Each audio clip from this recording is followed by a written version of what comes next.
윤석열 대통령이 탄핵 심판 관련 서류 수령을 8일째 거부하고 있습니다. 헌법재판소는 오늘 서류가 송달된 것으로 간주하고 절차를 진행할지 최종 입장을 발표하게 되는데요. 자세한 내용은 취재기자 연결해서 들어보겠습니다. 김혜린 기자 전해주시죠. 네, 탄핵 심판 첫 변론 준비 기일이 나흘 앞으로 다가왔지만 윤석열 대통령은 일주일이 넘도록 관련 서류를 받지 않고 있는데요. 헌법재판소는 오늘 오후 2시 송달 방안에 대한 결론을 내립니다.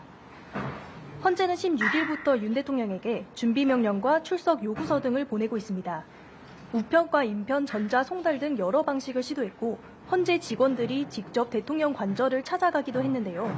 모두 수취인 부재나 경호처의 수취 거부로 전달이 무산됐습니다. 비상계엄 당시 발표한 포고령과 선포 전후 국무회의록 등 자료도 24일까지 제출하라고 명령했지만 역시 응하지 않고 있습니다. 헌재는 주말에도 구체적인 대응 방식을 논의하며 고심한 것으로 전해지는데요. 사안의 중대성과 시급성을 고려해 서류가 송달된 것으로 간주하는 방법을 유력하게 검토한 것으로 보입니다. 네, 탄핵 심판 지연 우려도 나오는 상황인데요. 송달로 간주하게 되면 앞으로 절차는 어떻게 진행이 되는 겁니까? 네, 구체적인 절차는 오늘 오후 헌법재판소의 판단에 따라 결정된 것으로 보이는데요. 먼저 우편을 보낸 시점에 송달이 된 걸로 보는 방법이 있고요. 서류를 두고 온 뒤 송달이 완료됐다고 보거나 게시판에 게재해 2주가 지나면 송달된 걸로 간주하는 방식도 있습니다.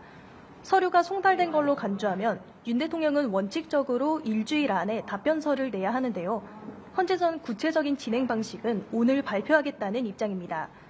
서류 송달 절차부터 차질을 빚고 있지만 헌재는 일단 오는 27일 예정된 첫 변론 준비 기일은 그대로 진행한다는 방침인데요.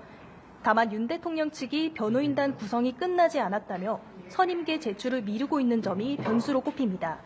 서류 검토가 더 필요하다는 이유로 심판을 미룰 가능성도 있는데요. 아예 심판에 출석하지 않을 수도 있어 이럴 경우 재판 공전이 불가피하다는 전망이 나옵니다. 지금까지 헌법재판소에서 연합뉴스TV 김예린입니다.